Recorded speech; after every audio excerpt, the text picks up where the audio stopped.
मुरली है। Revise course की मुरली का तारीख है 17/10/87। और जिस टॉपिक पर आज बाप दादा ने मुरली चलाई है वो है ब्राह्मण जीवन का श्रृंगार, पवित्रता। ब्राह्मण जीवन का श्रृंगार, पवित्रता।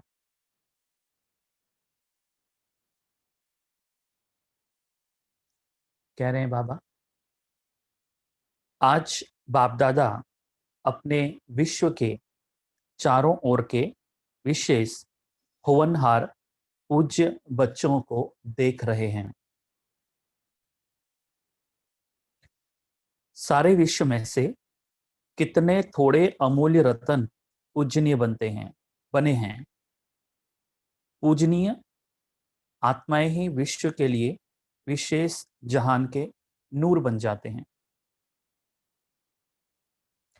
जैसे इस शरीर में नूर नहीं तो जहान नहीं, ऐसे विश्व के अंदर पूजनीय जहान के नूर आप श्रेष्ठ आत्माएं नहीं तो विश्व का भी महत्व नहीं।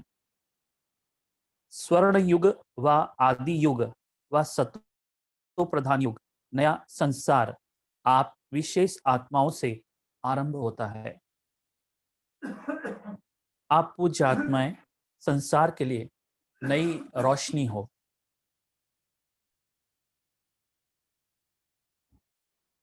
तो देखो, बाबा ने विशेष करके हम आत्माओं की उस महत्ता को बताया है कि आप कितने महत्वपूर्ण हो इस विश्व के लिए, इस जहान के लिए। आप कितनी महान आत्माएं हो। आपकी कीमत क्या है, आपकी वैल्यू क्या है। अगर भगवान ने मुझे चुना है तो मेरे में ऐसी कुछ विशेषता है, क्योंकि भगवान के बहुत सारे कर्तव्यों में से एक कर्तव्य ये भी आता है कि परमात्मा नरक को क्या करते हैं, स्वर्ग बनाते हैं। तो नरक को स्वर्ग बनाने की इस प्रक्रिया में बाबा ऐसे बच्चों को चुनते हैं जो बच्चे नरक को स्वर्ग बनाने की उनकी इस लीला में, उनकी इस प्रक्रिया में, उनकी इस बेहद की सेवा में कुछ महत्वपूर्ण योगदान कर सके। देखिए, माँ बाप के बच्चे होते हैं, समझो 3 या 4 बच्चे हैं, तो उनमें से माँ बाप समझते हैं कि ये बच्चा रिस्पॉन्सिबल है और ये बच्चा इररिस्पॉन्सिबल है। इसको अगर ये जिम्मेवारी दी जाए तो ये सत्यानाश कर देगा, और अगर इसको जिम्मेवारी दी जाए तो ये बहुत अच्छी तरह, जैसा मैं चाहती हूं, जैसा हम चाहते हैं वैसे ही एक्यूरेट बनकर ये करेगा। तो उस बच्चे को माँ बाप जिम्मेवारी देते हैं। फिर घर में कुछ ऐसे महत्वपूर्ण काम होते हैं, कुछ जिम्मेवारी के काम होते हैं, कुछ बड़ा इवेंट होता है, और उस प्रसंग में उन्हें कुछ ऐसे काम सौंपने हैं। तो वो उस बच्चे को सिलेक्ट करते हैं कि जो उस काम को सही रीति से कर सके, जैसा वो चाहते हैं, गड़बड़ न करे, गलतियां न करे, भूले न करे, मिस्टेक नहीं करे, और बड़ा गुणवान हो। तो वो 5-6 बच्चों में से माँ बाप उस गुणवान बच्चे को चुन लेते हैं और उसको उस अनुसार रिस्पॉन्सिबिलिटी, जिम्मेवारी देते हैं। बाबा का भी यही कार्य है। बाबा कहते हैं कि आप विश्व की वो आत्माएं हो, जहान के वो नूर हो, जो इस विश्व के किसी कार्य के लिए रिस्पॉन्सिबल हो, जिम्मेवार हो। तो बाबा भी ऐसे बच्चों को चुनेगा जिनमें कुछ उस टाइप की विशेषताएं हैं। फिर उन बच्चों में भी क्वालिटी होगी, उन बच्चों में भी कुछ विशेषताएं होंगी तो उनमें जो बड़ी जिम्मेवारी को संभाल सके ऐसे उस बच्चे को सिलेक्ट करेंगे। तो इस तरीके से माँ बाप दूरदृष्टि रखते हुए, बच्चे के क्वालिटी को देखते हुए उसको वैसी घर की जिम्मेवारी सौंपते हैं।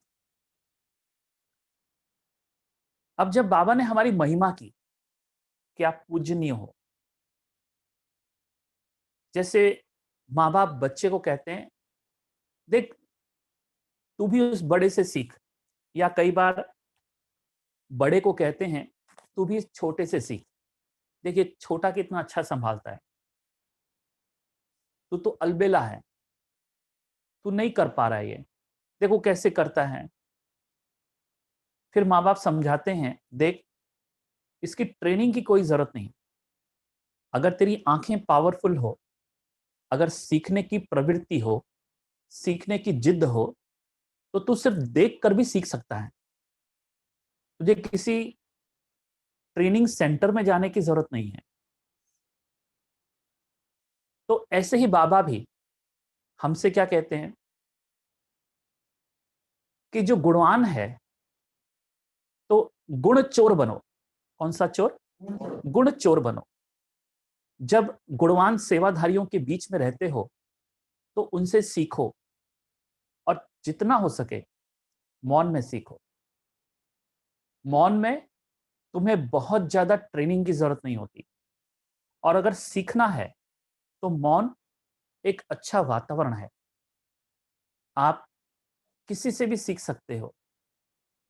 सिर्फ सीखने की जिद हो, लालसा हो, और अगर नहीं सीखना चाहते तो बहानों का पुलंदा लग जाएगा, बहानों का ढेर आपकी जिंदगी में होगा। और ये सिर्फ अलौकिक जीवन की बात नहीं है, आपके लौकिक जीवन में भी अगर आप कुछ करना नहीं चाहते, कुछ सीखना नहीं चाहते, तो बहानों के बिस्तर और तकिए पर सोते रहोगे। और उबासी किसकी होगी? बहानों की उबासियां देते रहोगे, तो वो कभी नहीं सीख सकता, न लौकिक जीवन में न अलौकिक जीवन में। तो अब बाबा हमसे कहते हैं कि तुम महान आत्माएं हो, श्रेष्ठ आत्माएं हो, नूर आत्माएं हो, आप पूज्य आत्माएं, संसार के लिए नई रोशनी हो। एक शब्द बाबा ने इस्तेमाल किया, नई रोशनी। ये जो पुरानी जिनको हम रोशनियां कहते हैं, ये रोशनी नहीं है, तुम एक नई रोशनी हो। तुम्हारी रोशनी में कुछ अजीब सी बात है, तुम्हारी रोशनी में परमात्मा का सानिध्य है, तुम्हारी रोशनी में कुछ रियलाइजेशन, कुछ एहसास के गुण हैं। तो तुम संसार के लिए एक नई रोशनी बनो, इसका मतलब ये भी होता है। तो बाबा हमको बार बार ये प्रेरित कर रहे हैं कि उस नई रोशनी को तुम इमर्ज करो। आपकी चढ़ती कला विश्व को श्रेष्ठ कला में लाने के निमित्त बनती है। आपकी चढ़ती कला,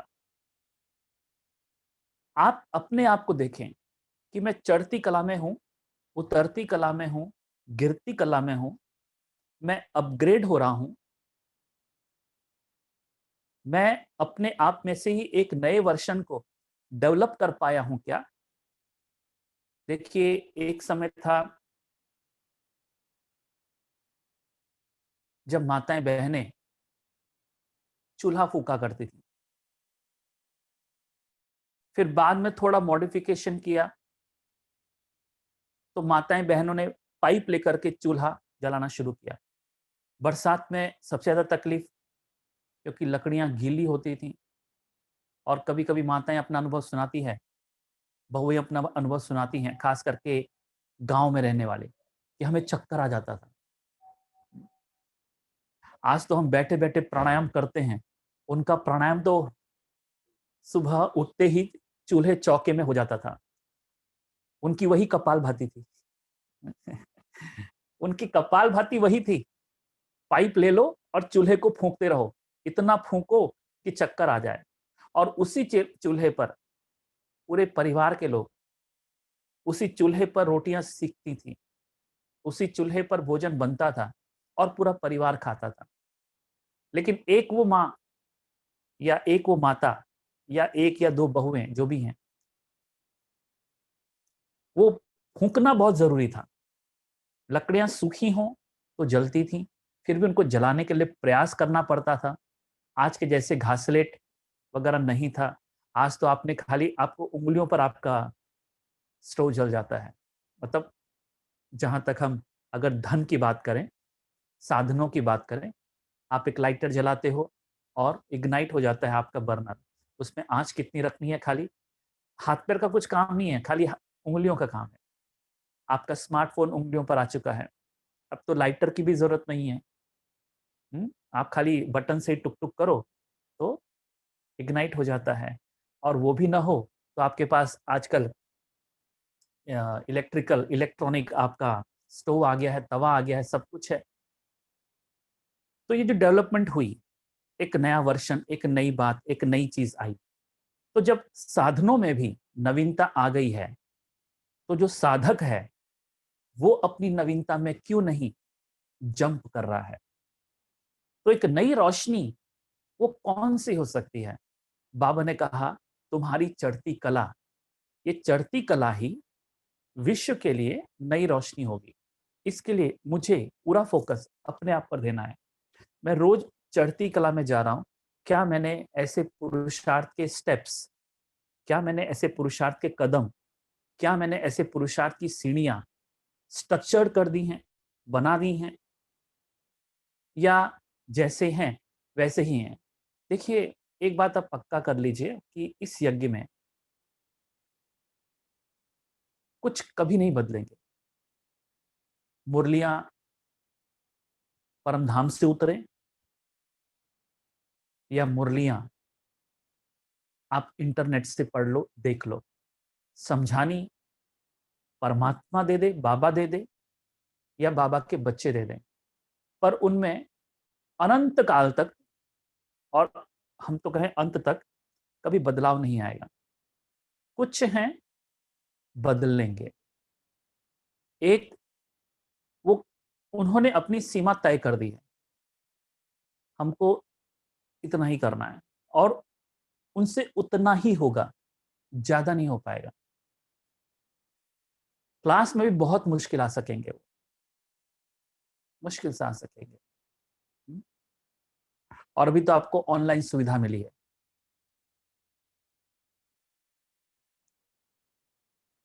तो ऑनलाइन सुविधा में बाबा के बच्चे, इसका दो, इसके इसके ड्रॉबैक्स भी हैं, इसमें लूपहोल्स भी हैं। वो हमेशा चाहेंगे कि ऑनलाइन चालू रहे, राइट? और उसमें ठंडी के दिनों में इसमें बहुत फायदा है। आप अपने बिस्तर पर ही लेटे लेटे, तकिया लगा के, चाय पीते पीते, गरम गरम पकोड़े खाते खाते, आप ऑनलाइन सेंटर की मुरली सुन सकते हो। ये सुविधा नहीं, ये बहुत बड़ा विनाश है। आप ऑनलाइन सुने जरूर, कब? जबकि ये समय जो गुजर रहा है, ये आपको कुछ बांध रहा है, लिमिट दे रहा है। पर अब कुछ सुविधाएं सेवा केंद्र से शुरू कर दी गई हैं, जैसे आपको अलाउ किया गया है सेवा केंद्र पर आए। लेकिन आज की तारीख में जिन्होंने भी नाम लिखाया है कि सुबह की क्लास में आएंगे, लेकिन वो नहीं आए और घर पे ऑनलाइन देख रहे हैं, तो वो अलबेलेपन के शिकार हो गए। ये जितनी भी कुर्सियां आज खाली हैं, ये वही अलबेले हैं कि जिन्होंने कहा था हम सुबह आएंगे, लेकिन आज ऑनलाइन की सुविधा है। तो ऑनलाइन की सुविधा किनको है? जिनको अलाउ नहीं किया गया है।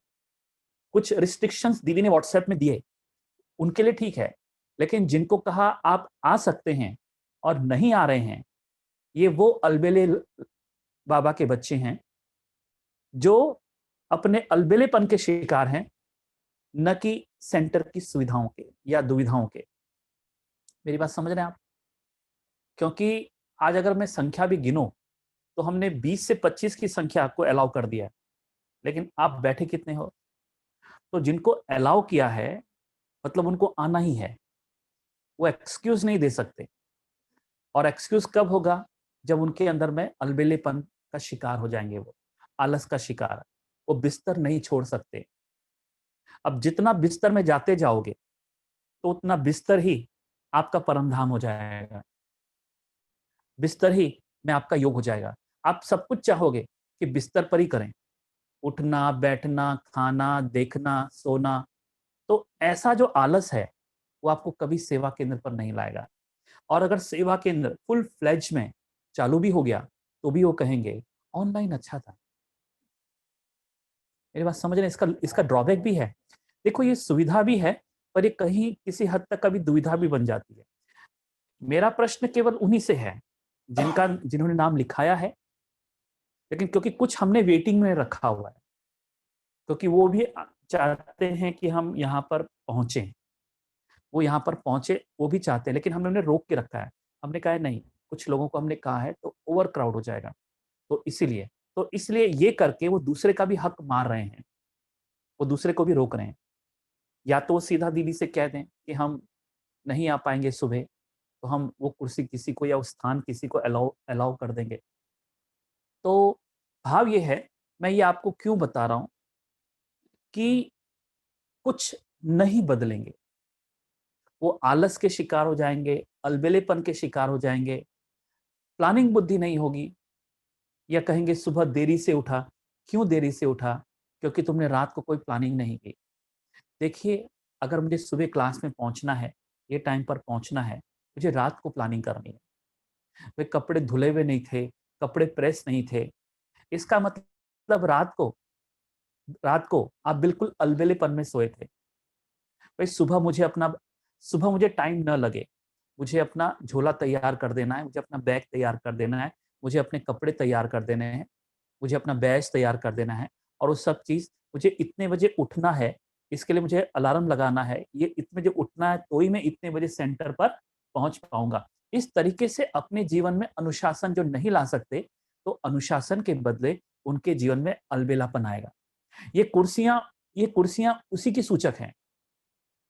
ये कुर्सियां उसी बात की सूचना दे रही हैं कि जिन लोगों ने भी कहा हम सुबह की क्लास में आएंगे और वो नहीं आए हैं, तो कोई ना कोई अलबेलेपन के शिकार हो गए हैं। जहां चाह वहां राह। अब मेरी सोने की चाह है तो राह भी मिलेगी ना, एक्सक्यूजेस पैदा होंगे ना। देरी से उठा, अलार्म नहीं बजा, गर्म पानी नहीं था, गीजर बंद था, वगैरह वगैरह वगैरह वगैरह वगैरह।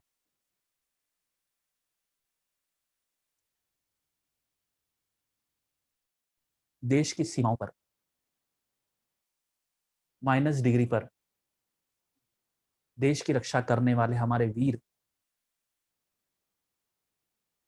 उनके लिए समय कोई महत्वपूर्ण नहीं है, उनको ड्यूटी महत्वपूर्ण है। एक दृश्य मैंने देखा जहां उनका ब्रेड एकदम कड़क हो गया है, वो कहते हैं हम ब्रेड को हथौड़ा लेके तोड़ते हैं, फिर उसको मेल्ट करते हैं, पानी भी वहां का बर्फ लेते हैं, उसको डालते हैं, गर्म करते हैं, फिर पीते हैं। नहाने की बात छोड़ो, नहाना तो बहुत मुश्किल, मतलब नहाने के लिए उनको कितनी मशक्कत करनी पड़ती होगी। ये मैं आपको क्यों बता रहा हूँ कि शरीर के अंदर बहुत ताकत है, और इस शरीर को कंट्रोल करता है योर माइंड, आपका ब्रेन। अगर आप इस शरीर के मालिक हो तो आप अपने ब्रेन का इस्तेमाल करके, विल पावर डेवलप करके इस शरीर को आप अपना गुलाम बना सकते हो। ये गाड़ी है भैया, लेकिन शरीर का असर मन पर आता है, शरीर का असर मन पर आता है। तो शरीर मतलब देह अभिमान। अगर देह अभिमान है अगर देह अभिमान है तो देह में पैदा हुआ आलस आपको यहां आने से रोकेगा। इसलिए पहली बात आपको पक्की करनी है कि जिम्मेवारी नाम की कोई चीज भी होती है। फिर नई रोशनी की तो बात बहुत दूरी होगी ना। अगर ये भी आज मुरली सुन रहे होंगे, तो क्या उनको नई रोशनी की कोई भनक भी मालूम पड़ेगी? जो आज क्लास में अपने टाइम पर, मुकर्रर टाइम पर वादे के अनुसार नहीं पहुंच सकते हैं, वो संसार को नई रोशनी का वादा कैसे कर सकते हैं? कैसे कर सकते हैं? Not possible. आज बाप दादा सर्व बच्चों को देख रहे थे। क्या देखेंगे बाबा? यही तो देखेंगे ना। देख रहे थे बाबा, मतलब क्या देख रहे थे? यही देखेंगे बाबा। ये बच्चा वादा करता है, एक सुबह क्लास में नहीं आ सकता, इनसे मैं क्या अपेक्षा करूं कि उस विश्व को नई रोशनी देगा ये?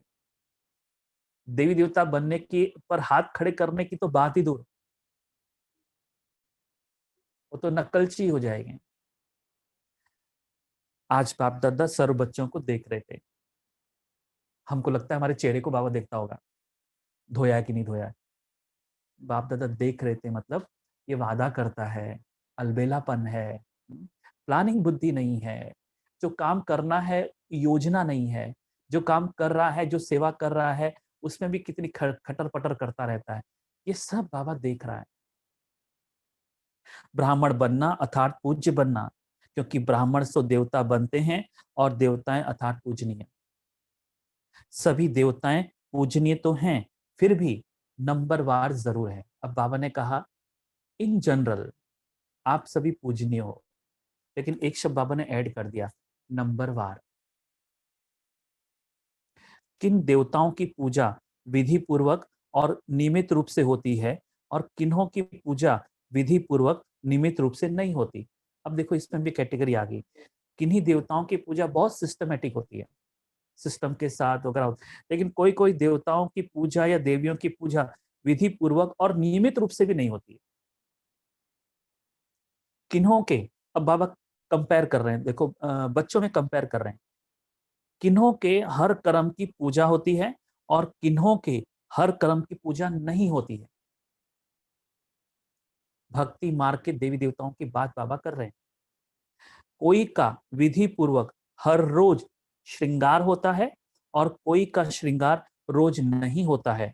ऊपर ऊपर से थोड़ा बहुत सजा लेते हैं, लेकिन विधि पूर्वक नहीं होती है। कोई के आगे सारा समय कीर्तन होता और कोई के आगे कभी कभी कीर्तन होता है। इन सभी का कारण क्या है? ब्राह्मण तो सभी कहलाते हैं, ज्ञान योग की पढ़ाई भी सभी करते हैं, फिर भी इतना अंतर क्यों? धारणा करने में अंतर है। फिर भी विशेष कौन सी धारणाओं के आधार पर नंबरवार होते हैं जानते हो? पूजनीय बनने का विशेष आधार पवित्रता के ऊपर है। जितना सर्व प्रकार की पवित्रता को अपनाते हैं, अब वर्ड जरा ध्यान से सुनिएगा आप लोग, सर्व प्रकार की पवित्रता, सिर्फ पवित्रता नहीं कहा है बाबा ने, यहां नंबर बन जाते हैं। क्योंकि इन जनरल एक मोटा नियम सब लोग पालन कर लेते हैं ब्रह्मचर्य का, लेकिन ब्रह्मचर्य तक ब्रह्मचर्य पवित्रता नहीं है, ब्रह्मचर्य के बहुत आगे पवित्रता है। तो जब बाबा सर्व प्रकार की पवित्रता की बात करते हैं, तो इसका मतलब बाबा ब्रह्मचर्य की बात नहीं कर रहे हैं। ब्रह्मचर्य से बहुत आगे पवित्रता है। ब्रह्मचर्य शुरुआत है, वो शुरुआत है, वो पहला स्टेप है, the first step and very important step. लेकिन अब ब्रह्मचर्य से पवित्रता की ओर हमारी यात्रा शुरू होती है। ब्रह्मचर्य से पवित्रता की ओर, ये हमारी जर्नी है। इसलिए देखो, बाबा से मिलने जितने भी जाते हैं पवित्रता का पालन करके जाते हैं, ठीक है, या एक साल की पवित्रता होती है, दूसरे शब्दों में ब्रह्मचर्य का पालन होता है। पर वो एक साल की पवित्रता नहीं कही जाएगी, एक साल का ब्रह्मचर्य कहा जाएगा, 2 साल का ब्रह्मचर्य कहा जाएगा। सिमिलरली कोई 10 साल से ब्रह्मचर्य का पालन कर सकता है, लेकिन हो सकता है पवित्रता नहीं आई हो। वो जो सर्व प्रकार की पवित्रता, इसकी बात बाबा करते हैं, वो मिस्टीरियस है, वो रहस्यमय है। आगे सुनते हैं। जितना सर्व प्रकार की पवित्रता को अपनाते हैं, उतना ही सर्व प्रकार के पूजनीय बनते हैं। और जो निरंतर विधि पूर्वक आदि अनादि विशेष गुण के रूप से पवित्रता को सहज अपनाते हैं, वही विधि पूर्वक पूजनीय बनते हैं। जो निरंतर विधि पूर्वक आदि अनादि विशेष गुण के रूप से पवित्रता को सहज अपनाते हैं। देखो बड़ी सीक्रेट बात है ये, पवित्रता को कैसे अपनाया है आपने, ये बड़ी इंपॉर्टेंट बात है। अब इसमें बाबा क्या कह रहे हैं कि जो निरंतर सदा विधि पूर्वक आदि अनादि विशेष गुण के रूप से, पवित्रता हमारा आदि अनादि गुण है, ठीक है। अब ये आदि अनादि गुण के रूप से पवित्रता को सहज अपनाते हैं, मतलब उन्होंने अपनी पवित्रता को, आत्म अनुभूति की पवित्रता को, आत्म अनुभूति की वजह से पवित्रता को अनुभव किया है। ब्रह्मचर्य देखिए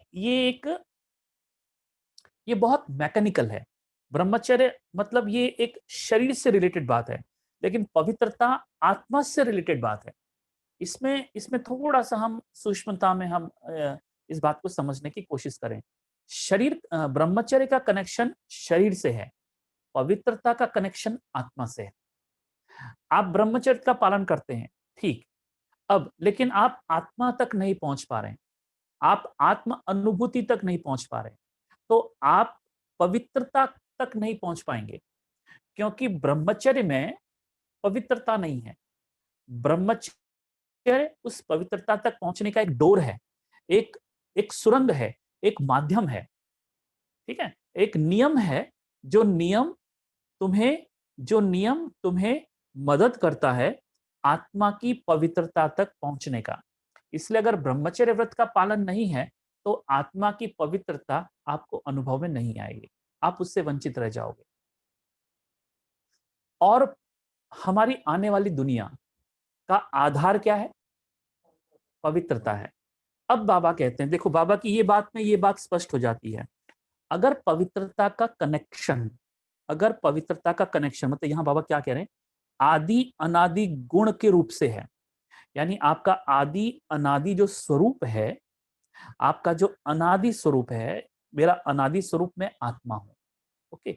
अगर इससे आपका कनेक्शन नहीं है आत्मा से, तो आपकी जो पवित्रता है वो सहज नहीं होगी, या आप सही अर्थों में, दूसरे शब्दों में, इजी शब्दों में कहें, पवित्रता आपको महसूस नहीं हुई है, पवित्रता का आपको सेंस नहीं होगा। ब्रह्मचर्य पालन कर लिया लेकिन पवित्रता का आप नहीं पहुंच पाओगे। क्यों? क्योंकि आत्म अनुभूति की प्रक्रिया पूरी नहीं हुई है, आप उसे पूरी कर नहीं पा रहे हैं, आप आत्म अनुभूति तक पहुंच नहीं पा रहे हैं, तो पवित्रता आपसे अछूती रहेगी, पवित्रता को आप टच नहीं कर पाओगे, पवित्रता का अनुभव आपके पास नहीं होगा। मेजॉरिटी क्या मिस्टेक करते हैं, ब्रह्मचर्य को ही पवित्रता समझ लेते हैं। ये और बात है, इन जनरल कैजुअली हम पूछ लेते हैं पवित्रता कितने वर्षों से है, एक फॉर्म आपसे भराया जाता है मधुबन में बाप दादा से मिलने के लिए, जो पुराने पुराने जानते हैं कि पवित्रता का नियम कब से है, तो उसका मतलब यही होता है कि ब्रह्मचर्य का पालन कब से करते हो, ठीक है। तो उसको पवित्रता समझ लेना ये बहुत बड़ी गलती है। इसलिए बाबा ने कहा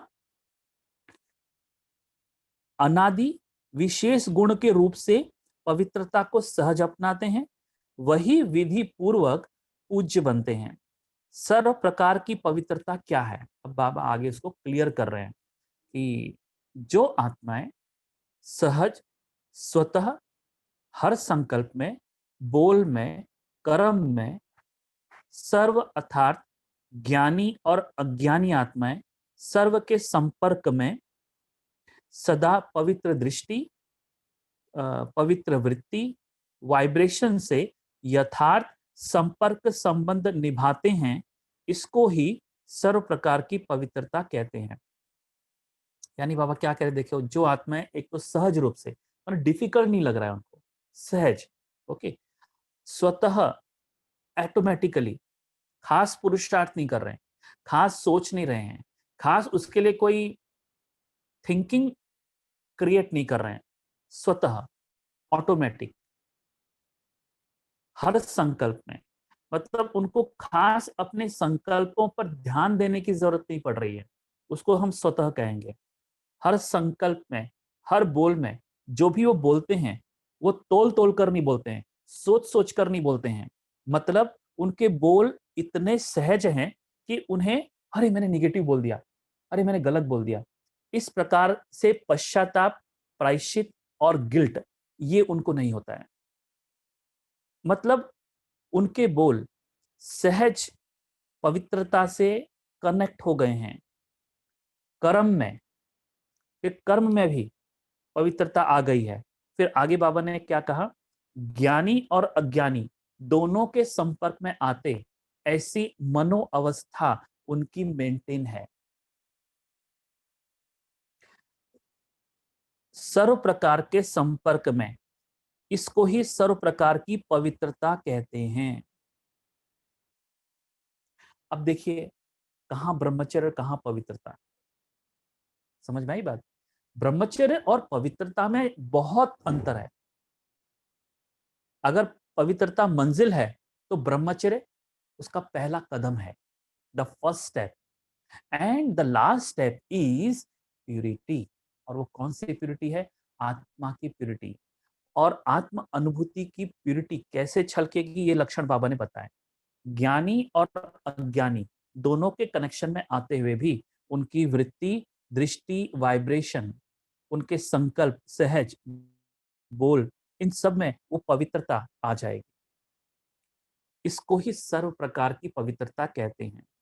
स्वप्न में भी स्वयं के प्रति या अन्य कोई आत्मा के प्रति सर्व प्रकार की पवित्रता में से कोई कमी ना हो।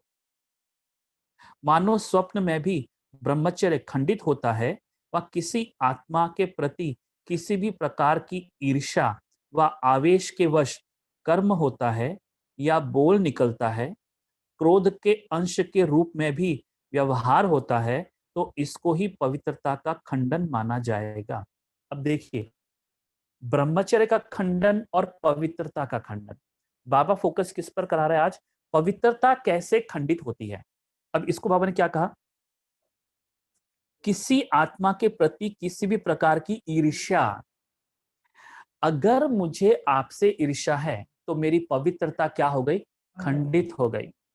अगर मैंने आवेश में आकर के कोई कर्म किया, मेरी पवित्रता खंडित हो गई। बोल निकला, पवित्रता खंडित हो गई। क्रोध किया, पवित्रता खंडित हो गई। क्रोध के अंश के रूप में भी व्यवहार किया, ऐसा नहीं कि बिल्कुल भड़क गए, तोड़ फोड़ कर दी, नहीं, आंशिक रूप में भी अगर आपने अंदर में ये फील भी किया, तो भी बाबा कहते हैं क्रोध के अंश के रूप में भी व्यवहार होता है, तो इसको भी पवित्रता का खंडन माना जाएगा। सोचो, जब स्वप्न का भी प्रभाव पड़ता है तो साकार में किए हुए कर्म का कितना प्रभाव होगा। इसलिए खंडित मूर्ति कभी पूजनीय नहीं होती, इसलिए उस मूर्ति को खंडित मूर्ति कहते हैं। और दूसरे शब्दों में, दुनिया में भी कहीं मूर्ति खंडित हो तो उसको पूजनीय नहीं मानते, मतलब मूर्ति हो तो पूरी हो। दूसरा, जब बकरे की बलि भी चढ़ाते हैं तो वो भी देखते हो पूरा फ्रेश हो, ना कहीं पर घाव, कहीं पर टूट फूट नहीं, पूरा स्वस्थ हो। ओके, उसके भी पीछे कारण क्या है? कि खंडित ना हो। इसलिए खंडित मूर्ति कभी पूजनीय नहीं होती। खंडित मूर्तियां मंदिरों में नहीं रहती, उसे निकाल देते हैं या फिर उसको रिपेयर करते हैं। आप अपने खुद के घर में जो छोटा मंदिर है भक्ति मार्ग में, क्या कोई खंडित मूर्ति रखी थी कभी आपने?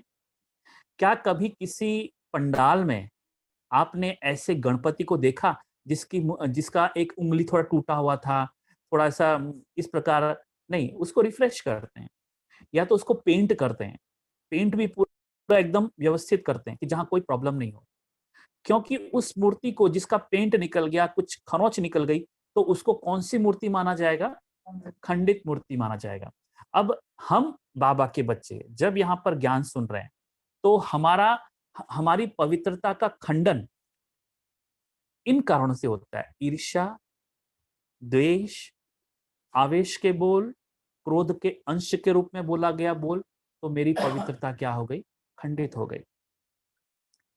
खंडित मूर्तियां मंदिरों में नहीं रहती, आजकल के म्यूजियम में रहती हैं। यस, म्यूजियम में आपको, इसलिए म्यूजियम में हम कहते हैं ना भग्नावशेष, वरना उसके अवशेष जो बच गए। वही मोहनजोदड़ो की खुदाई हुई, वहां कई मूर्तियां निकली, पर वो खंडित थी। लेकिन उस खंडित मूर्ति को रिपेयर नहीं किया, उसको वैसे का वैसे रखा है। उस खंडित मूर्ति को वैसे का वैसे ही रखा है जैसी वो थी। कई मूर्तियां छोटी छोटी, आप इतिहास के पन्नों को जरा टटोल लीजिए, तो वो मूर्तियां खंडित रही, उसको रिपेयर नहीं किया। लेकिन मंदिर की मूर्ति को रिपेयर किया जाता है। इससे देखो बाबा क्या कह रहे हैं, खंडित मूर्ति को मंदिर में नहीं रखते, खंडित मूर्तियां म्यूजियम में चली जाती हैं। अब यहां पर दो शब्द बाबा ने इस्तेमाल किया, the museum and the temple, the museum and the मंदिर, मंदिर और म्यूजियम। म्यूजियम की मूर्तियां पूजी नहीं जाती, मंदिर की मूर्तियां पूजी जाती। म्यूजियम की मूर्तियां वो हमारा एक इतिहास है, उसको शोकेस में डाल दिया जाता है। लेकिन मंदिर की मूर्तियों को शोकेस में नहीं डाला जाता, उसको पूजा जाता है, श्रृंगार होता है, नहलाया जाता है, उनके कपड़ों को भी बदला जाता है, यहां तक कि उनको दातुन भी कराया जाता है, सुलाया भी जाता है, झूला भी दिया जाता है, बाकायदे बाकायदे विधि पूर्वक। क्यों ऐसा हो रहा है रिवाज? ये यहां से कनेक्टेड है, यहां से कनेक्टेड है। खंडित मूर्तियां मंदिरों में नहीं रहती, आजकल के म्यूजियम में रहती हैं, वहां भक्त नहीं होते। सिर्फ यही गायन होता है कि बहुत पुरानी मूर्तियां हैं, बस उन्होंने स्थूल अंगों के खंडित को खंडित कह दिया है। लेकिन वास्तव में किसी भी प्रकार की पवित्रता में खंडन होता है तो वह पूज्य पद से खंडित हो जाते हैं। ऐसे चारों प्रकार की पवित्रता विधि पूर्वक है तो पूजा भी विधि पूर्वक होती है। मन, वाणी, कर्म, कर्म में संबंध संपर्क आ जाता है, और स्वप्न में भी पवित्रता, इसको कहते हैं संपूर्ण पवित्रता। अब देखो, स्वप्न में आपको ऐसा स्वप्न आया कि जिसमें आप गुस्सा कर रहे थे, स्वप्न में आपको स्वप्न ऐसा आया कि आप किसी पर झल्ला रहे थे, तो इसका मतलब हुआ कि स्वप्न में अभी पवित्रता क्या हो गई? खंडित हो गई। कई बच्चे अलबेलेपन में आने के कारण चाहे बड़ों को चाहे छोटों को इस बात में चलाने की कोशिश करते हैं कि मेरा भाव बहुत अच्छा है, लेकिन बोल निकल गया, मेरी एम लक्ष्य ऐसे नहीं थी लेकिन हो गया। या कहते हैं कि हंसी मजाक में कह दिया अथवा कर लिया, यह भी चलाना है, इसलिए पूजा भी चलाने जैसी होती है। अब अगले मुद्दे पर बाबा ने रहस्य खोला कि कईयों की विधि चला क्यों लेते हैं। कईयों के जो होते हैं, जैसे अ, कोई नहीं है, कुछ चीज उसमें नहीं है, अरे दो से काम चला लो। अ, अगर पंडित ने कहे थे भाई 7 पेड़ी रखना है, तो पंडित से हम पूछते हैं 5 ही हैं, चलेगा क्या? पंडित कहते हैं चला लो। हम्म, अच्छा, पीपल का पत्ता नहीं है तो पंडित कहता है पान खाते हो? कहता है हाँ, पान का पत्ता चला लो। फिर कहता है पान का पत्ता भी नहीं है, तो कहता है केले का पत्ता चला दो। अच्छा, वो भी पत्ता नहीं है, कहता है गमले की जो तुलसी की पत्तियां है ना, ये चलाने वाला। और एक क्या होता है कि किसी के होते हैं नहीं, इसको पीपल का ही पत्ता चाहिए, इस मंदिर इस मूर्ति को पूजने के लिए पीपल का ही पत्ता चाहिए, और वो 3 चाहिए। और उस पीपल के पत्ते में भी वो क्या करते हैं, बता दो, पीपल का पत्ता इतने साइज का हो, इतने छोटे छोटे ना हो, ओपले ना हो, छोटी ना हो, तो ऐसे करके उनको क्या करते हैं, बहुत स्ट्रिक्ट और विधि पूर्वक। अब बाबा इसका रहस्य क्या खोल रहे हैं, ये जो बच्चे संगम युग में जिनको चलाने की आदत पड़ गई है, गुस्सा कर लिया, अब उसको कंपेंसेट कैसे करें?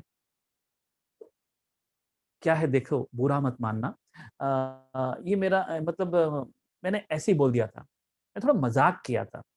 हम्म, मेरा भाव आपको दुखाने का नहीं था।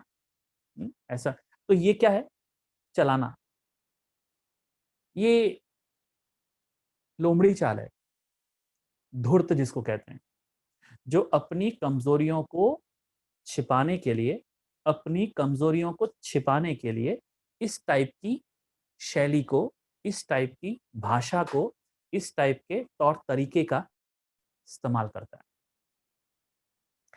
ऐसे मूर्ति की पूजा भी मंदिरों में चलाते हैं। पर इससे मेरे को क्या फर्क पड़ता है? मैं तो जैसा हूं वैसे रहूंगा। मतलब इस बात का एहसास, ये देखो, ये बातें उन बाबा के बच्चों के लिए है जो बहुत सेंसिटिव हैं, जो बाबा की ज्ञान की बात को बहुत सिंसियरली, सीरियसली कंसिडर करते हैं। बाकी जिनको देवता से कोई मतलब नहीं है, मंदिर से कोई मतलब नहीं है, मंदिर में रखो तो अपने को तो म्यूजियम भी चलेगा, अगर ऐसे एटीट्यूड वाले हैं तो उनके लिए ये बात ही नहीं है। ये मुरली उनके लिए है ही नहीं। ये मुरली उनके लिए लोरी है। क्या है? लोरी। इससे ज्यादा ये मुरली उनके लिए है नहीं। उनको सिर्फ ऐसा लगना चाहिए कि मैं मुरली सुन रहा हूं। क्या कहा मैंने? हाँ, किसी किसी कोई कोई इसलिए आते हैं क्लास में कि मेरे को ऐसा लगता है कि मैं मुरली सुन रहा हूं। सुना नहीं सुना वो बात की बात, आचरण में लाया वो तो बहुत दूर की बात, अमेरिका चला गया। आचरण में नहीं लाया तो कुल्लू मनाली, वो दूर की बात है। लेकिन मुझे ऐसा लगता है, तो वो जो मुझे ऐसा लगना चाहिए कि मैं मुरली सुन रहा हूं। तो जब आप यहां पर आते हो, एक तो है बहुत सेंसिटिव, जो इस बात को भी कहता है कि बाबा ने क्या कहा आज, खंडित मूर्ति। मुझे खंडित मूर्ति नहीं बनना है। मुझे वो मूर्ति बनना है जिसकी पूजा म्यूजियम में होती है। और पूजा के लिए मैं उस टाइप की मूर्ति नहीं बन रहा हूं। आज जब मैं पूजनीय बनता हूं, तो पूजनीय का तो मैं भविष्य में बनूंगा। आज की तारीख में पूजनीय का मतलब क्या? आज की तारीख में पूजनीय का मतलब अखंडित पवित्रता। तो मेरी अखंडित पवित्रता, मैं पूजनीय बनूं नहीं बनूं उससे कोई कनेक्शन नहीं है। लेकिन आप अपनी पवित्रता को अखंडित रखते हो तो नेचुरली आप मंदिर की पूजनीय मूर्ति तो बनोगे ही बनोगे। तो इसलिए अपनी क्वालिटी को चेक करो। ये मुरली बाबा ने, ये मुरली बाबा ने, आज संडे की मुरली है, रविवार की मुरली है, और केवल सुन के चले जाना है। केवल केवल ये तृप्ति होती है कि मैंने मुरली सुना, क्लास में गया, मैंने मुरली सुनी। इतनी तृप्ति भर के लिए यहां नहीं आओ। इतनी तृप्ति भर के लिए नहीं आओ। आप केवल अपने अहंकार को पोषित करने के लिए मुरली नहीं सुनने आ रहे हो। अहंकार को ये पोषण देने के लिए कि मैंने मुरली सुनी, इसलिए आप मुरली नहीं सुनना। मैं किसी एक को नहीं कह रहा हूं, मैं आप अपने आप को बता रहा हूं कि आप जब यहां मुरली सुनने बैठते हो, तो आप अपने अहंकार को पोषित करने के लिए यहां पर नहीं बैठो कि चलो मुरली तो सुना। ऐसा पोषण अहंकार को मत दो। अहंकार हमेशा इसी की इसी इसी शैली की, इसी लैंग्वेज का इंतजार कर रहा होता है आपका, कि एटलीस्ट कम से कम मुझे ऐसा लगे मैंने मुरली सुना। तो बस मैंने मुरली सुना, ये आपका अहंकार पोषित होता है। मैं आपको समझा रहा हूं, समझ सको तो समझो। क्यों? क्योंकि इससे भगवान को कोई फर्क पड़ने वाला नहीं। फर्क आगे चल के आपको पड़ेगा, और बहुत बड़ा फर्क पड़ने वाला है इससे, बहुत फर्क। क्योंकि इसमें दो प्रकार के बच्चे पैदा होंगे, प्रसन्न चित्त, प्रायश्चित्त। प्रसन्न चित्त, प्रायश्चित्त। अब धीरे धीरे दो प्रकार की कैटेगरी, अब हम डाइवर्ट होते जाएंगे। अब हम डाइवर्ट होते जाएंगे, दो प्रकार के मार्ग खुलेंगे। एक एक पश्चाताप और प्रायश्चित वालों की लाइन लगेगी, और एक प्रसन्न चित्त, एक प्रसन्न चित्त जय जयकार वालों की लाइन होगी। एक प्रायश्चित, पश्चाताप, गिल्ट, उनकी लाइन होगी। अब ये जो डाइवर्शन है, ये जो डाइवर्शन है, इस डाइवर्शन को हम ही पैदा कर रहे हैं। तो आप किस किस दिशा में जा रहे हो, ये अपने आप को चेक करो। ये मुरली ये मुरली किसी के लिए सार्थक है, और ये मुरली किसी के लिए निरर्थक है। ये मुरली किसी के लिए केवल कानों का संगीत है और किसी के लिए अपने आप को परिवर्तन करने के दृढ़ संकल्प का स्रोत है। ये मुरली किसी के लिए केवल मां के द्वारा बच्चे को सुलाने वाली लोरी साबित हो सकती है, और या ये मेरे और बाबा के बीच की लव स्टोरी हो सकती है। या तो होगी लोरी या तो होगी लव स्टोरी। मैं पूछूंगा नहीं किसी से कि आपकी ये लव स्टोरी है या लोरी है। ये आपको खुद अपने आप को चेक करना है। ये चेकिंग पॉइंट्स मैं आपको दे रहा हूं, चेक पॉइंट्स दे रहा हूं। ये आपको बता रहा हूं कि आगे की जो मंजिल में ये चेकिंग बहुत जरूरी है, क्योंकि जब पहाड़ पर चढ़ते हैं तो वेट उतना कम करते हैं। ठीक है, क्योंकि पहाड़ पर चढ़ने में जितना आप वेट लोड करते जाओगे उतना चढ़ने में क्या होगी, मुश्किल होगी। कम से कम सामान, जरूरी सामान ही ले जाते हैं पहाड़ की चोटी पर अगर आपको पहुंचना है। अगर आपको तराइयों में ही रहना है तो आप कितना भी बोझ लेके चलते रहो। तो एक है बोझिल होने वाले, एक है बोझ मुक्त होने वाले।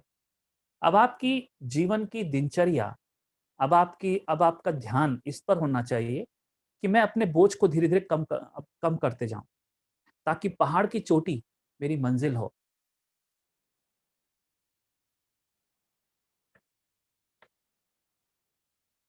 यह भी चलाना है, इसलिए पूजा भी चलाने जैसी होती है। यह अलबेलापन संपूर्ण पूज्य स्थिति को नंबर वार में ले आता है। अलबेलापन बहुत बड़ा दुश्मन है। यह भी अपवित्रता के खाते में जमा होता है। सुना, आपका अलबेलापन किसी भी कर्म के लिए, आपका आलस्य, ये आपकी अपवित्रता के खाते में जमा होता है।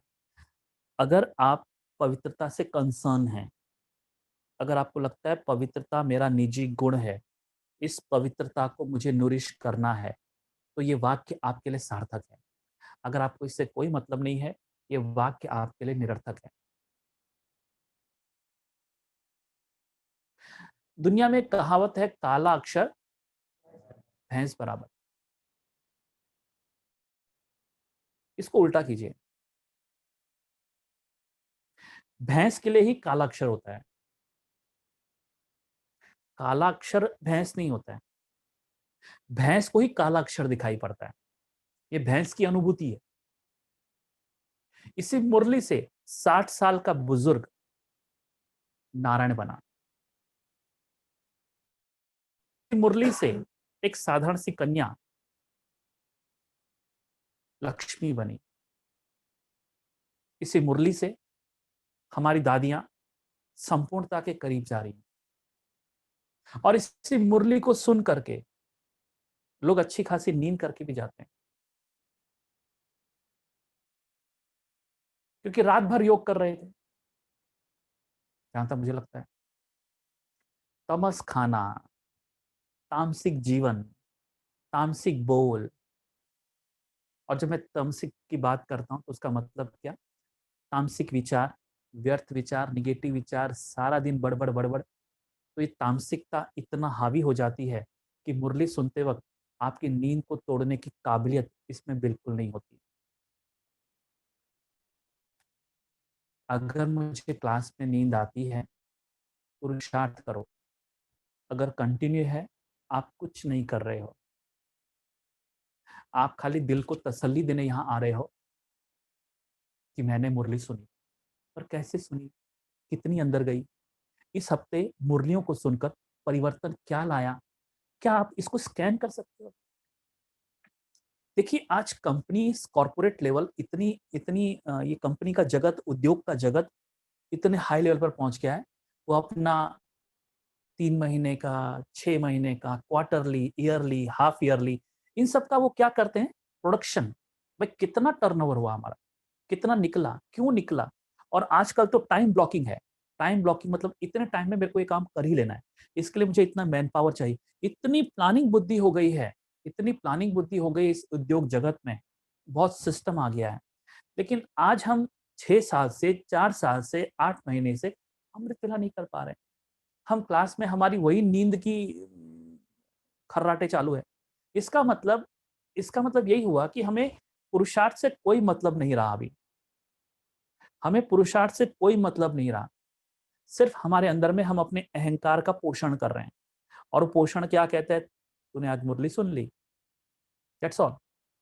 आगे आगे उसका क्या हुआ? तिमाही देखो, छमाही देखो, सालाना देखो, कहां से कहां पहुंचा, क्या चेंजेस आई मेरे में। वो चेंजेस फॉरवर्ड थी या बैकवर्ड थी या डाउनवर्ड थी?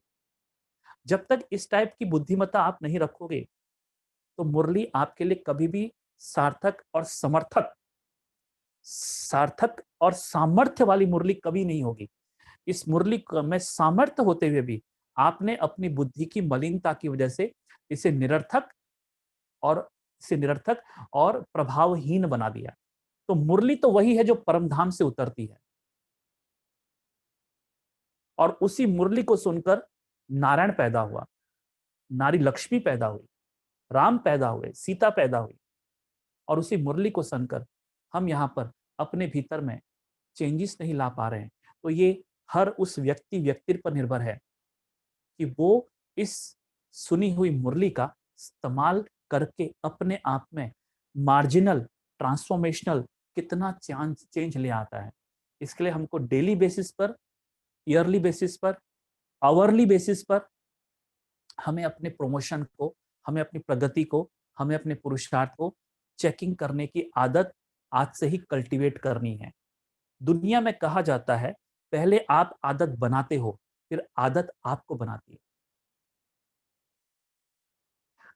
ये आप अपने जीवन में देखिए। आप एक आदत बना लीजिए कि मेरे को जब भी किचन में जाना है, मैं एक छोटा सा एग्जांपल खाली आपको दे रहा हूँ, कि मेरे को जब भी घर में जा रहा है, चप्पल घर में नहीं ले जाना है, उसे बाहर ही उतारना है। आप इसको आदत बना लो। अब क्या होगा, जब भी आप घर में जाएंगे ना, पहला काम क्या होगा? आपके शरीर से चप्पल उतरेगी। लेकिन पहले क्या करते थे? चप्पल पहन के वहां चले गए, किचन में चले गए, इधर चले गए, या आपने अपने संस्कार डाले थे। लेकिन आपने अपने आप को चेंज किया कि नहीं नहीं नहीं, अपने आप को याद दिलाया। अब क्या हो गया? अब आपको कुछ भी सोचने की जरूरत नहीं है, आदत आपका काम कर रहा है।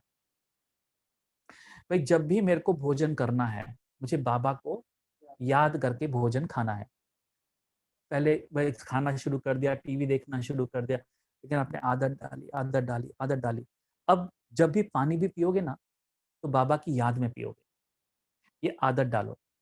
सेम थिंग, जो आपकी अभी आदत जो आपने डाल ली, उस पर खुश मत हो जाओ।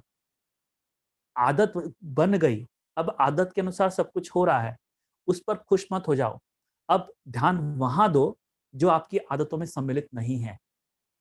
अमृत वेला, जो भी आप आज की तारीख में अपने अंदर में कमियां पा रहे हो, और मुरली सुनकर मुझे मेरी कमियों का जायजा मिलता है, और उन कमियों को भरने की कोशिश करो।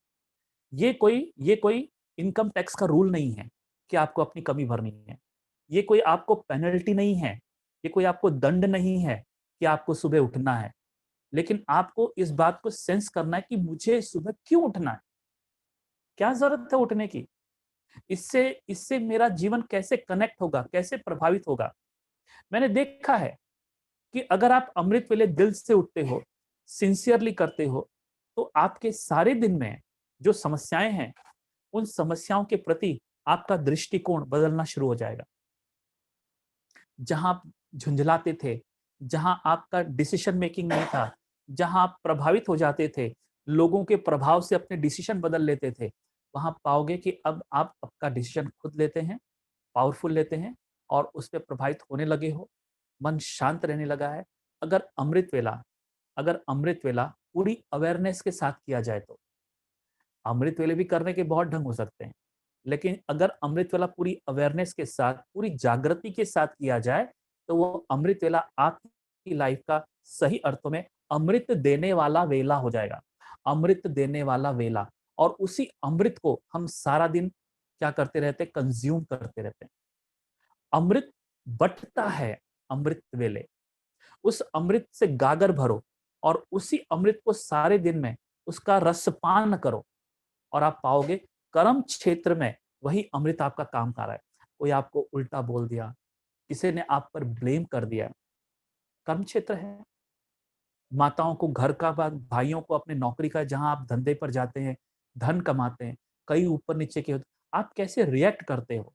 अगर आपके अंदर में अमृत वेले का अमृत भर चुका होगा, आपके रिएक्शन में बहुत बड़ा परिवर्तन आएगा। मैं इसको ट्रांसफॉर्मेशनल चेंज कहता हूँ कि कल उसी पर मैं इतना भड़क जाता था, कल उसी पर मैं इतना भड़क जाता था, आज मैं भड़क नहीं पाया। मैंने कुछ भी नहीं सोचा। अमृत वेले के अमृत में वो ताकत है, मैं कह रहा हूं, इसीलिए उसको अमृत कहा गया है। और जितना आप अमृत वेला मिस करोगे, आपका अपना खुद की दिनचर्या, आपके अपने खुद का घर का रवैया, घर के परिवार वालों के साथ देखने का नजरिया, और आपका संसार, आपका लौकिक जगत, जहां आप धन कमाने जाते हो, सब कुछ वैसे का वैसे ही रहेगा। और जिस टाइप से आप वो संसार चला रहे हो, उसमें आपके अंदर में उमंग, उत्साह, खुशी, ये गायब रहेगी। इसलिए आपके लौकिक जगत में आपको देखकर किसी को भी योगी पने की भासना नहीं आएगी। आपको देखकर किसी को भी निश्चिंत पने की भासना नहीं आएगी। तनाव मुक्त जीवन के सीक्रेट पूछने आपसे कोई नहीं आएगा, क्योंकि आप वैसे दिखते ही नहीं हो। आप भी हमारे जैसे छोटी-छोटी बातों में झुंझला रहे हो।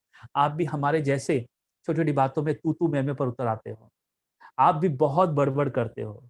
बेमतलब कोई भी आप इश्यू जनरेट कर देते हैं। बेमतलब किसी भी बात में आप अपनी नोक-झोंक करने लगते हो। तो उनको आपसे कहीं भी तनाव मुक्त जीवन का एहसास नहीं होता। ये भी हमारे जैसे ही हैं। सिर्फ फ़र्क इतना है कि उनको मालूम है कि तुम ब्रह्मा कुमारी में जाते हो, दैट्स ऑल। बाकी फ़र्क तुम्हारे व्यवहार में उनको ज़ीरो दिखता है। तो फिर आज बाबा ने जहाँ से मुरली की शुरुआत की, नई रोशनी कहाँ से आई? ऊपर से तो नहीं टपकेगी। मेरे खुद के अपने परिवर्तन से आएगी, जिस परिवर्तन का आधार होगा अमृत वेले, जागृत अमृत वेला।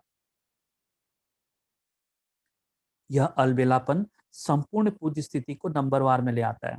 यह भी अपवित्रता के खाते में जमा होता है। सुनाया ना, पूज्य पवित्र आत्माओं की निशानी यही है, उन्हें उन्हें की चारों प्रकार की पवित्रता स्वाभाविक, सहज और सदा होगी। उनको सोचना नहीं पड़ेगा, लेकिन पवित्रता की धारणा, देखो ये कितनी इंपॉर्टेंट बात है।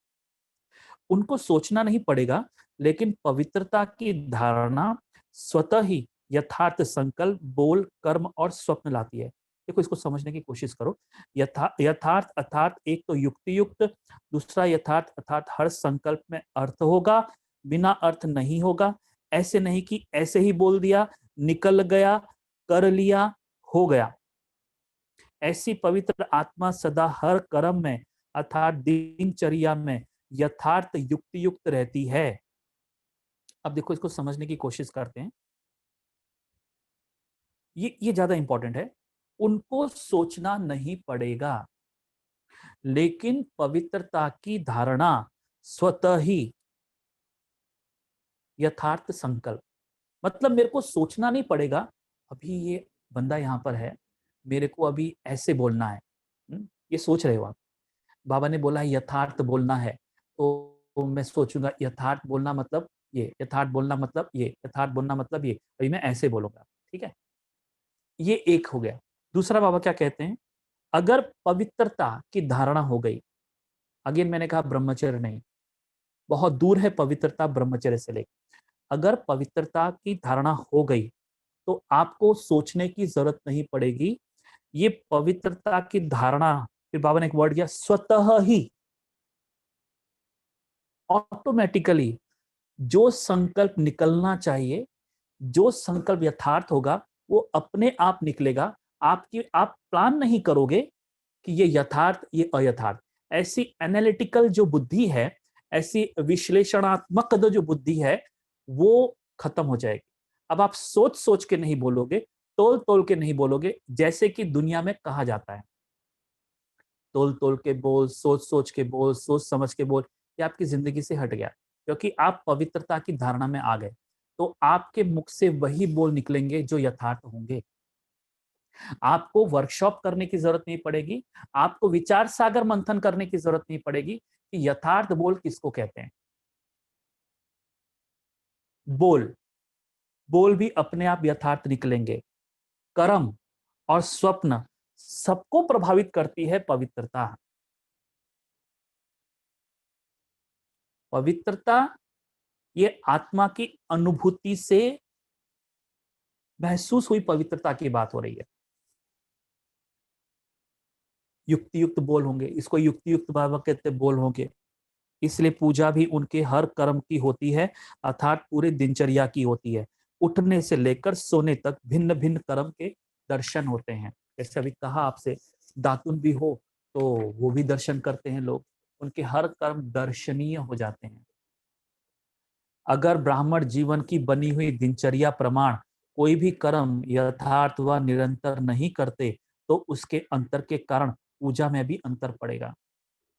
मानो कोई अमृत वेले उठने की दिनचर्या में विधि पूर्वक नहीं चलते तो पूजा में भी उनके पुजारी भी उस विधि में नीचे ऊपर करते, अर्थात पुजारी भी समय पर उठकर पूजा नहीं करेगा, जब आया तब कर लेगा, अथवा अमृत वेले जागृत स्थिति में अनुभव नहीं करते। सुना? अब ये देखो, अव्यक्त वाणी जो है ना, ये रहस्यों से भरी हुई मुरली है। ये हर किसी के बात नहीं कि उसको समझ सके, और हर किसी की बात नहीं कि वो समझकर उसको अपने जीवन में ला सके, अपने जीवन में उस स्थिति को ला सके। अगर ब्राह्मण जीवन की दिनचर्या प्रमाण कोई कर्म यथार्थ अथवा निरंतर नहीं करते हैं, यथार्थ और निरंतर, तो उसके अंतर के कारण ये जो गैप आ जाता है, जैसे बाबा ने कहा अमृत वेले का मिसाल दिया। अमृत वेला अगर विधि पूर्वक नहीं उठते हो, और उसमें बाबा ने देखो आगे क्या कहा, जब आया तब कर ले, अथवा अमृत वेले जागृत स्थिति में अनुभव नहीं करते। अमृत वेले जागृत स्थिति में अनुभव नहीं करते अपने आप को, नींद रहती है, सो जाऊं रहता है, कब अलार्म बजेगा और मैं लुढ़क जाऊं, इस प्रकार का संकल्प लेके बैठते हो, और बार बार घड़ी देखते हो, अभी 10 मिनट और है, 5 मिनट और है, 3 मिनट और है। और सबसे खुशी तब होती है जब अलार्म बजता है, हो गया 45 मिनट, आता झोपायला मोकळं, अभी सोने के लिए मैं तैयार हूं। मजबूरी से व कभी सुस्ती कभी चुस्ती के रूप में बैठते तो पुजारी भी मजबूरी से या सुस्ती से पूजा करेंगे, विधि पूर्वक पूजा नहीं करेंगे। ऐसे हर दिनचर्या के कर्म का प्रभाव पूजनीय बनने में पड़ता है। विधि पूर्वक न चलना, कोई भी दिनचर्या में ऊपर नीचे होना, यह भी अपवित्रता के अंश में गिनती होता है। अब देखिए अपवित्रता को बाबा कहां तक ले गए हैं। क्या कहा? विधि पूर्वक न चलना इस ज्ञान मार्ग में, कोई भी दिनचर्या में ऊपर नीचे होना, यह भी अपवित्रता के अंश में गिनती होता है। होनहार बिरवान के होत चिकने पात, जिसको आगे बढ़ना है तो वो इन मुद्दों पर बहुत विचार करता है। इसमें भी देखो, अगर जो राजा क्वालिटी है और प्रजा क्वालिटी है, दास दासी क्वालिटी है, ये जो भी क्वालिटी यहाँ पर बैठी है पूरे यज्ञ में, उनका मुरली सुनने का जो तरीका है ना, सबका अलग अलग होगा। राजा क्वालिटी जब मुरली सुनता है ना, तो इस पर बहुत विचार करता है, विधि पूर्वक नहीं, विधि पूर्वक दिनचर्या ऊपर नीचे, हाँ ये दिनचर्या मेरी ऊपर, उसका फोकस इस पर आता है। दूसरा क्या सोचता है, मुरली पूरी कभी होगी, 9 बजेंगे और मैं घर जाऊंगा और बढ़िया सा नाश्ता करूंगा। क्या करूंगा? पेट में क्या दौड़ रहे हैं? चूहे दौड़ रहे हैं, और दिमाग दिमाग के तो 12 बज गए क्योंकि चूहे पेट में दौड़ रहे हैं।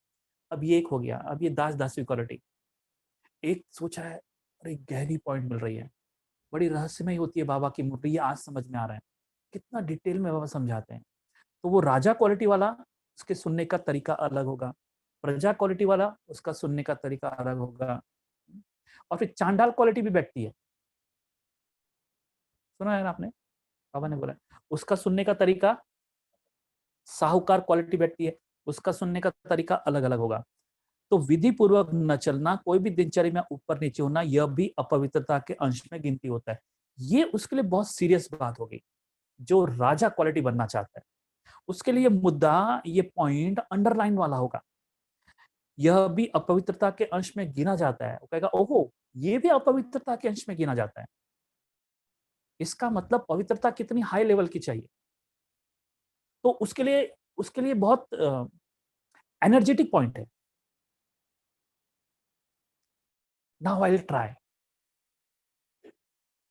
उसके लिए बहुत अपलिफ्टिंग पॉइंट है। वो इस पॉइंट को सुनता है और प्रयोग के दृष्टिकोण से सोचता है, मेरे को अपने पर भी प्रयोग करना है।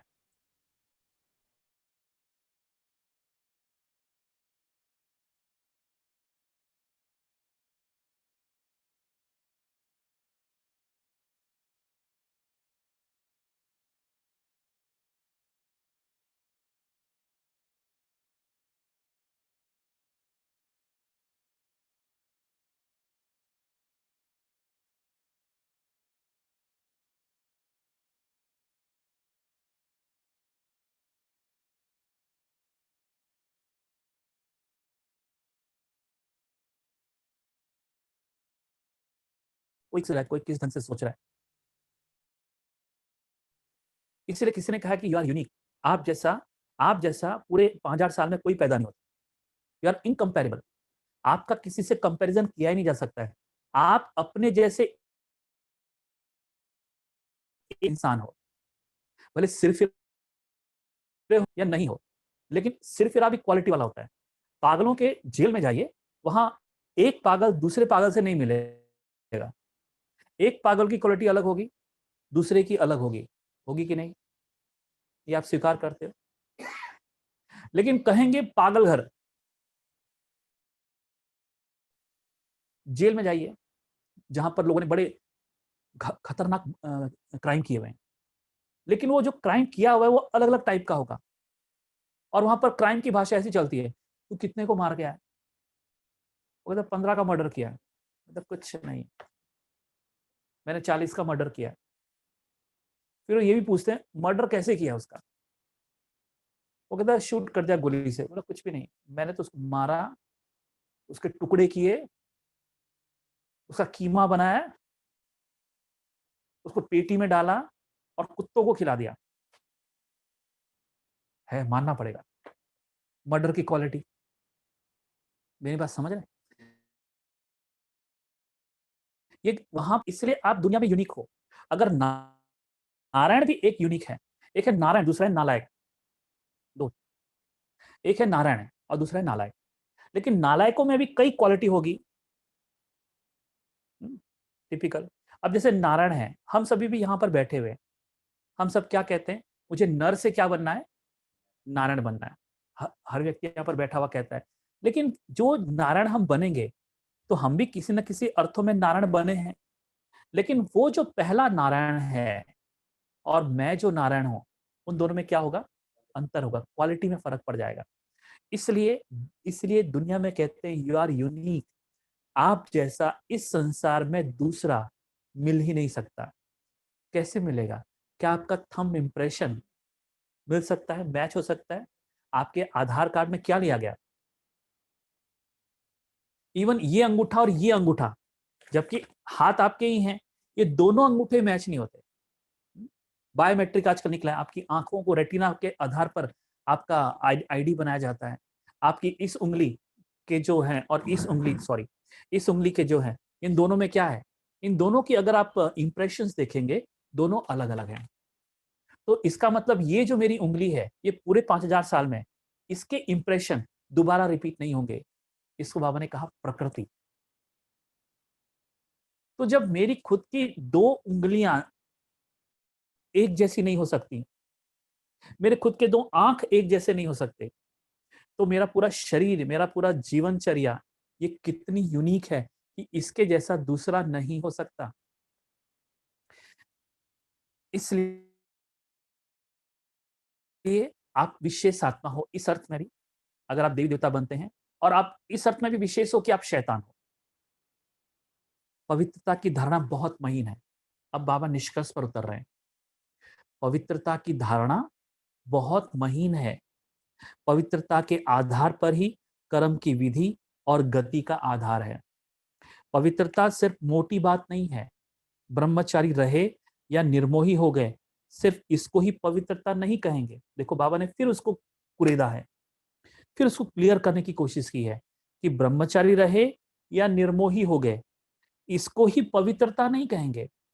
पवित्रता ब्राह्मण जीवन का श्रृंगार है। तो हर समय पवित्रता के श्रृंगार की अनुभूति, अब देखो वर्ड बाबा ने यूज किया, हर समय पवित्रता के श्रृंगार की, इंपॉर्टेंट वर्ड, अनुभूति चेहरे से, चलन से औरों को हो। तो आपको ध्यान चेहरे और चलन पर नहीं देना है, ये जगह आपको अपना ध्यान चेहरे और चलन पर नहीं देना है, आपको अपना ध्यान चैतन्य पर देना है, क्योंकि चैतन्य की अनुभूति ही श्रृंगार है। चैतन्य की आप अनुभूति में रहोगे, आपका श्रृंगार दूसरों को दिखाई पड़ेगा। और वो श्रृंगार कैसे दिखाई पड़ेगा? चेहरे से और चलन से। ओके, चलन माने आपकी इंटरएक्टिविटी, आपका इंटरैक्शन, दृष्टि में, मुख में, हाथों में, पांव में सदा पवित्रता का श्रृंगार प्रत्यक्ष हो। कोई भी चेहरे तरफ देखे तो फीचर से उन्हें पवित्रता का अनुभव हो। जैसे और प्रकार के फीचर्स वर्णन करते हैं, वैसे यह वर्णन करें कि इनके फीचर से पवित्रता दिखाई देती है। नैनों में पवित्रता की झलक है, मुख पर पवित्रता की मुस्कुराहट है, और कोई बात उन्हें नजर न आए, इसको कहते हैं पवित्रता के श्रृंगार से श्रृंगारी हुई मूर्ति। समझा? अब इसकी एक्टिंग मत करना, आईने में जाके बार बार देखना नहीं, मैं ऐसे पवित्र दिखाई दे रहा हूं कि ऐसे पवित्र दिखाई दे रहा हूं, आंखों को कैसे रखूं, मुख को कैसे रखूं, अपना हेयर स्टाइल कैसे करूं, इस पर ध्यान बिल्कुल फोकस मत करना। किस टाइप के कपड़े पहनने से पवित्रता छलकेगी, किस टाइप के, ये सब ढोंग है, ये पाखंड है। तो क्या बनना है, ढोंगी बीके या योगी बीके? मुझे थोड़ा कम सुनाई पड़ रहा है। हाँ, योगी बीके, ढोंगी नहीं। अगर आप खाली चलन को देखोगे कि मेरी चलन कैसी है, अगर आप अपने चेहरे को देखोगे, अगर आप अपने खाली चाल चलन को देखोगे, तो आप ढोंगी बनोगे। और अगर आप पवित्रता की हर पल अनुभूति, इस पर ध्यान दोगे, तो आप योगी बनोगे। इसको कहते हैं पवित्रता के श्रृंगार से श्रृंगारी हुई मूर्त। समझा?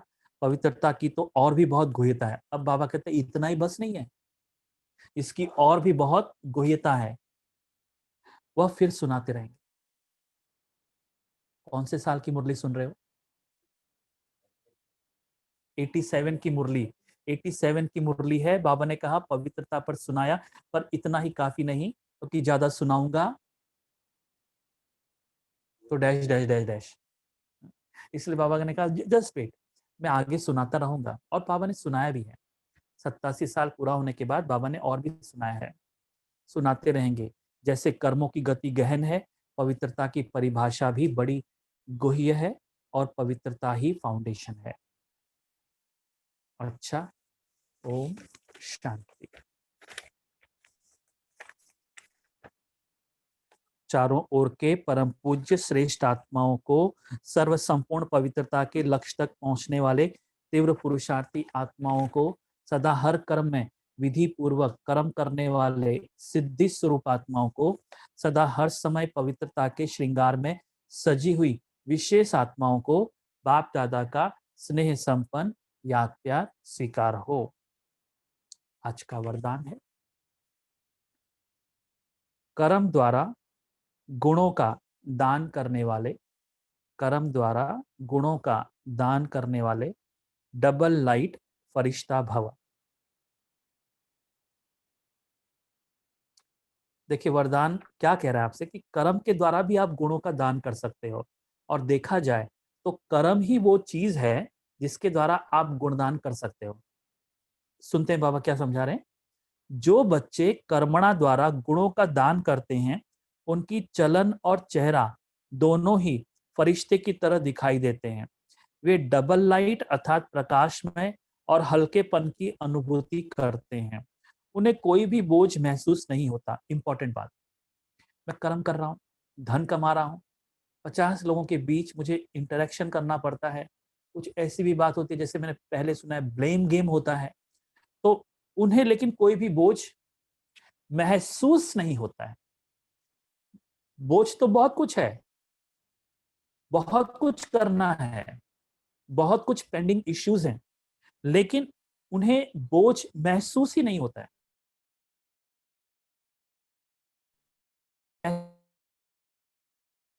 महसूसता न हो तो समझना हल्के हो गए हो। हर अब देखो अगली बात, हर कर्म में मदद की महसूसता होती है। वेरी इंपॉर्टेंट बात, कि बाबा कैसे मदद कर रहा है। हर कर्म में मदद की महसूसता होती है, जैसे कोई शक्ति चला रही है। हर कर्म द्वारा महादानी बनने के कारण उन्हें सर्व की आशीर्वाद व सर्व के वरदानों की प्राप्ति का अनुभव होता है। जोर बाबा ने अनुभव कर दिया है। सुविचार, सेवा में सफलता का सितारा बनो, कमजोर नहीं। सेवा में सफलता का सितारा बनो, कमजोर नहीं।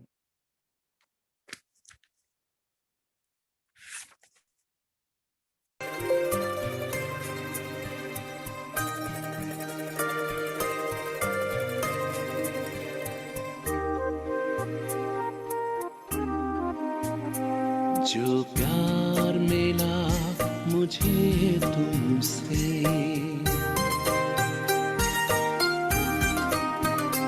जो प्यार मिला मुझे तुमसे, वर्णन करूं मैं कैसे मुख से।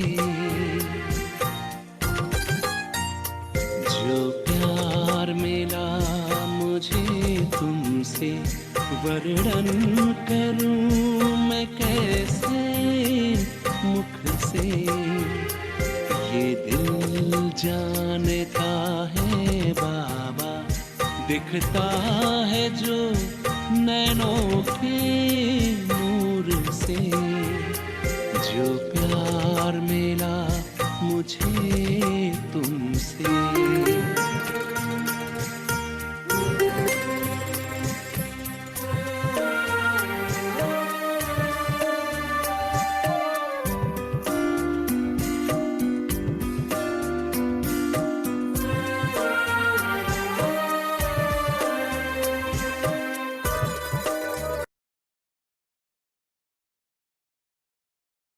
इतना सम्मान दिया मेरे लाडले, कह दुलार दिया।